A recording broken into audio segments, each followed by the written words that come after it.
Tervist, erinevat ülejäänud esinejatest ei ole mina ajaloolane, vaid pigem ajaloolane ja kuna minu esivanemad seal mässus väga aktiivselt osalesid, siis tuleb ka neist rääkida. Ma räägin natuke taustaks, kui võib-olla väga paljude mässajate puhul oli see maa küsimus seal väga oluline, et siis meie talu on, Tusti-Käspri talu on olnud Muhu põlistalu, mis on 16. sajandist kuni tänaseni päevani meie sugusel poolt jälgitav. Samuti on ta kõigi saksakulmade tüvitalu. Ta ei olnud selle aja mõistes väga vaene, mis tekitab küsimust, miks mu esiisad seal mässus nii aktiivsed ja kohati ka rumalad käitusid. Tusti-Käspri talu on ka seotud hilisemalt 18. sajandil alustanud tegevust Kuivaste mõisaga. Samuti nad on mitmetes ametis olnud seal nii kupjateks kui muudes ametites. Samuti 1703 esimene teadaolev uisukipper üle Suure väina oli Tusti-Käspri peremees. Samuti siin pildil olev minu vanavanaisa Dionissi saksakulm, Muhu Ellamaa esimene vallavanem. Tol ajal vallavanema amet ei olnud palgaline amet kui praegu, vaid ta oli selline auamet, mis tähendas seda, et inimesel või temal pidi olema ka kogukonnas kaalu tema sõnal, mis hilisemal mässu seisukohast võttes oli ka kõva argument mässu organiseerimisel. Dionissi saksakulmul oli 3 poega. Siin on kõige vanem poeg, kes seisab püsti, on Timofei saksakulm, kes on tsaariarmee mundris esimesel maailmasõjal. Tema otseselt mässust osa ei võtnud. Ta viibis mässu hetkel veel esimeses maailmasõjas Saksamaal sõjavangis. Siin Piretiga neid pildimaterjali üle vaadates ma ei teadnud, kes on mees, kes istub, aga mees, kes istub, on puhtjuhuslikult Mihhail Öövel, üks Saaremaa mässu üks väga kõvasid algatajaid ja juhte pärast. Vanaisal oli veel 2 poega või vanavanaisal, see on minu vanaisa, võib-olla kõige värvikam kuju seal saksakulmudest, Vassili saksakulm ja tema kaksikvend Andrei saksakulm. Nemad mõlemad olid esimese maailmasõja ajal mobiliseeritud sõtta. See tähendab seda, et talus ei olnud enam ühtegi poega. Ja Saaremaa mässu ajaks olid nii Andrei kui Vassili jõudnud Muusse tagasi. Kui tuli Eesti Vabariigi mobilisatsioon uuesti sõtta minna, siis see tekitas Dionissis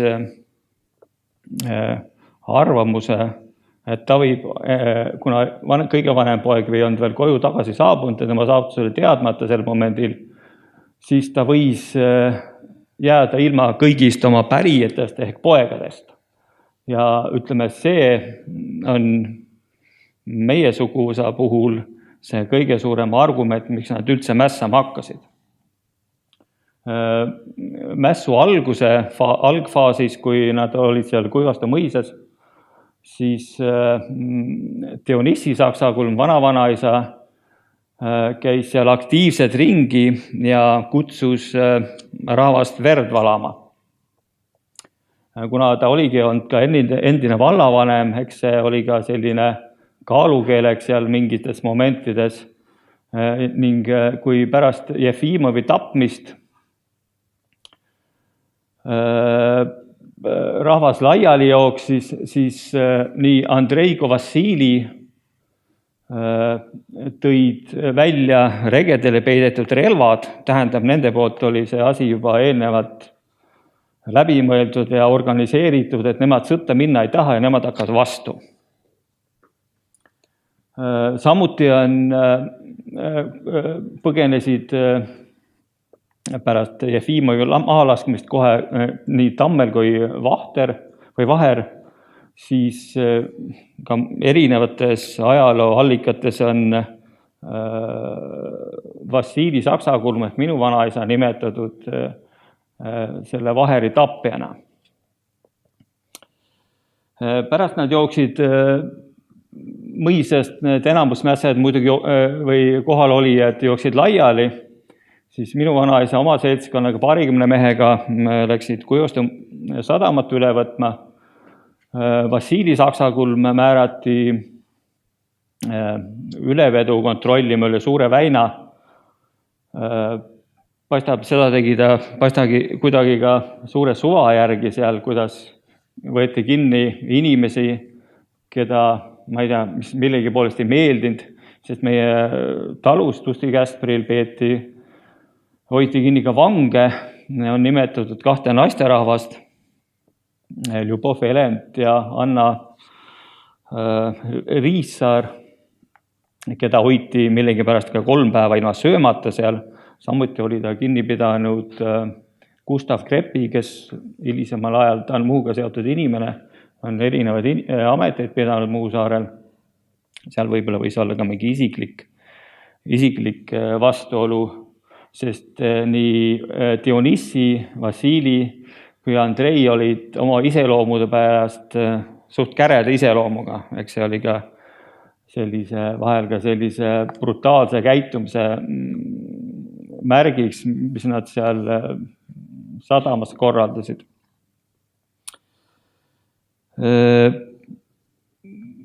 Paar kuud ennem konverentsi algust ma sain USA-st sama selle eelnimetatud Konstantin Verendeli tütre käest niisuguse isiklikuma mässukirjelduse, kus on toodud esile fakte, mida ametlikes ajalookäsitlustest pole esile toodud,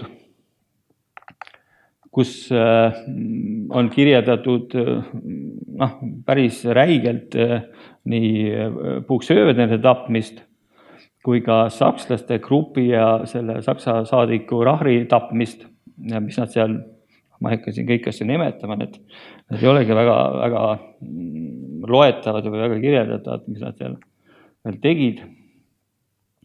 Aga selle kõige juures tekkis neil ju röövvara. Ja see sama mässajad, eriti on sama see 75 000 kuldrubla Saaremaa rüütelkonna kassa jagamine omavahel tekitas nii vähe, kui ma oma vanaisaga sel teemal nii vähest, kui ta üldse sellest midagi rääkis, oli see kulla jagamine, et see väike kripels oli tal hinges, et tema sellest kuidagi ilma jäi, sest nähtavasti selle kulla jagamise ajal oli ta väina peal vahis, et enamuse, ka Konstantin Verendel kirjeldab, et enamuse röövsaagist jagasid seal Mõõgaküla, Tusti ja Võllamehed, aga millegipärast ta selle kulla jagamise juures on, see ei kuidagi hinge kripeldama. Aga see kullasaaga on nagu selles mõttes huvitav, et see on tulnud ka tänasesse päeva välja. Sama see Mihhail Õue kui ta poeg müüsid seda vaikselt ka nõukogude ajal. Ja siin paar aastat tagasi suri Mihhail Õue poeg ja tema pärijad müüsid seal osa vallasvara ära. Ja minu kätte sattusid, nagu ma olen ise fotokollektsionär, sattusid Mihhail Õue fotod. Ja siis ma küsisin selle kokkuostja käest, kes need fotod mulle tõi, ta teas, ma neid kogun, siis ma küsisin ta käest, et kui palju sa kulda said. Siis ta küsis, kus sa seda tead? Siis tuligi välja, et ta seal mõne mündi saanud, et oli jäetud mingiks matuserahaks, et selles mõttes on nagu huvitav jälgida, et see mingid saagad on jõudnud meie aega välja, nii siis aasta taha. Samuti nädal aega ennem seda konverentsi tuli üks naisterahvas minu juurde liivapoes ja tema oli väga kindel veel selles, et see mürsu hülsitäis kulda peab seal siiamaani alles olema. Et see kulla teema on ikkagi muus päris kõvasti aktuaalne olnud. Aga kui ei saanud minu vanaisa kulda, siis sai ta midagi. Siin on Timofei Saksa kulm esimeses maailmasõjas Saksa sõjavangis. Siin ta veel. Siis minu vanaisale sattus selline kell, mida ma ei tea täpselt, kellelt ta sealt varastas või röövis. Seda ta kandis Eesti Vabariigi ajal nööriga taskus. Ja kuna selline äkise iseloomu ja riiukukka vahel oli, siis õllejooma juures, siis kui riiuks läks, siis tal oli see paelaga taskus. Ja seda ta ööritas ja see oli väga kõvaks argumendiks vahel riiu momentide lahendamisel. Siis kellaga juhtus järgmine huvitav lugu 1980-ndatel, kui see meil kodust ära kadus, ära varastati. Tõenäoliselt seda kella kätte saada, ma olin siis väike poiss veel, oli nagu väga väike, aga vahel tundub maakera ümmargune ja väike. Otsisin mingi ajal aastal 2010 internetist jälle mingeid muu fotosi ja siis jäi silma üks väike kellapilt ja mõtlesin, et pole võimalik, et teen selle kellapildi suureks, sest meil kukkus kodus see kell kord maha ja seal number 7 juures tuli see glasuur maha ja see parandati ära ja siis tuleb selline suur kellapilt, et see kell on müügis. Nüüd siis 30 aastat hiljem ta jõudis mul koju tagasi. Kui siin vanaisast veel rääkida ja vana-vanaisast, siis mässu ajal oli nende ülesandeks ka laipade või mahalastud jää alla toimetamine, mis oli siis Vassili ja Dionyssi ülesandeks. Samuti sellest vangidest ma juba natuke rääkisin, aga saabus aeg, kui saabus härra Klaar oma seltskonnaga üle jää ja pärast lühikest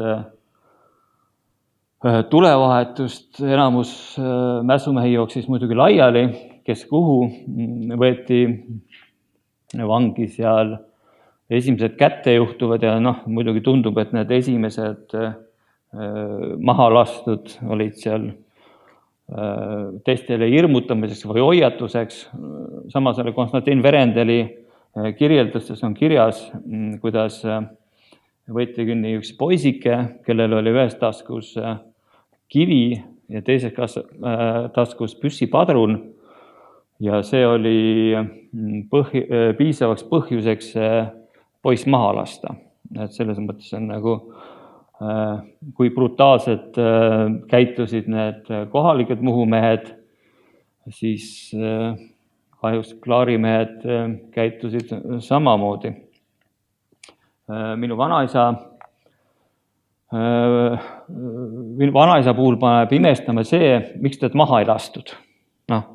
Et tema seal mingid teod olid ikka väga teada, kuidagi suutis ta sellest välja vingerdada. Nii Vassili kui Dionyssi pandi karistusalga poolt samas taustapilt, mis ennem oli selle mässu suur taustapilt, kus on laibad jääl, pandi neid laipasi jäält välja tooma. Siis ennem oli mitu meest kurja vaeva näinud, aga minu vanaisal sattus kohe esimese laiba jalg pihku, millest tehti ka kohe järeldus, et tema on need ka seal tapnud. Kuidagi suutis ta välja vingerdada ja öelda, et tema see polnud. Tema saadeti siis Tallinna vangiroodu või vangimajja, kus ta sai 10 aastat vangistust. Andrei Saksakulm saadeti vabadussõtta. Dionyssi Saksakulm oli selline vanem härrasmees. Ta käis küll ka kohtu all, aga teda otseselt karistatud. 1919 lõpp. Vanaisa amnesteeriti, saabus koju. Aga toimus järgmine kohtuprotsess 1925, kus olid nii Dionyssi, Andrei juba vabadussõja veteran ja nad olid kolmekesi kohtu all, pluss veel 4 muhumeest, kus mõisteti enamus õigeks, välja arvatud seal härra Pruul, mis on ka, ütlen, vaadates seda kohtupraktikat, kuidas kedagi karistati, kummaline. Härra Pruul oli seal süüdi Tammse mõisa valitseja Vestbergi tapmises ja kohtutoimikut lugedes ei saanud härra Pruul mitte selle eest karistada, et ta tappis härra Vestbergi, vaid nagu selle eest, et ta varastas talt 3 kuldkella. Et eks siis võib-olla ka need kohtunikud ei olnud nende mõisnike suhtes võib-olla nii tolerantsed sel ajal. Aga Vassiljile mõisteti toor 1925 aastal 3 aastat vanglakaristust, aga 1926. aasta kohtuprotsessis ta mõisteti samuti õigeks. Nagu me ennem varem märgitud, Andrei Saksakulm saadeti vabadussõtta. Samuti oli vahepeal Saksamaalt sõjavangist koju saabunud ka Timofei Saksakulm, sest nemad mõlemad on 1925. aasta autasu maasaajate nimekirjas vabadussõja eest. Asja selline huvitav puent tuleb veel sealt, et Andrei Saksakulm sai oma autasumaa Kuivastu mõisa Südamest ja selle talu nimi on samuti Käspri, mis siiamaani eksisteerib. Temal oli veel muidugi veel 7 poega, selline väga produktiivne mees.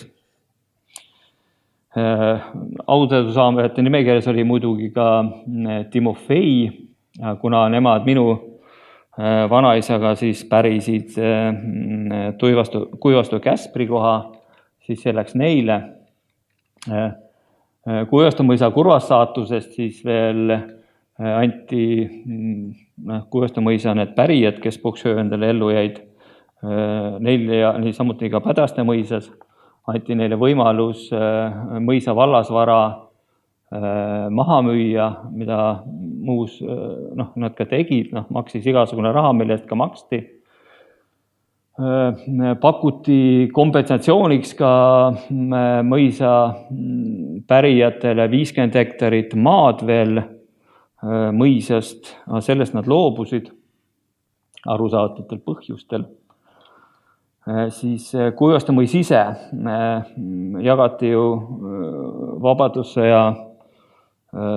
vabadussõjas osanejate vahel välja ja mõis ise lammutati, enamus neist oli ka veel mässumehed, nende sama inimeste poolt lammutati ehitusmaterjaliks ja samad need Kuivastu mõisa asundus või autasumaad või autasumajad on ehitatud Kuivastu mõisast ja sellega lõppes ka ühe mõisa lugu.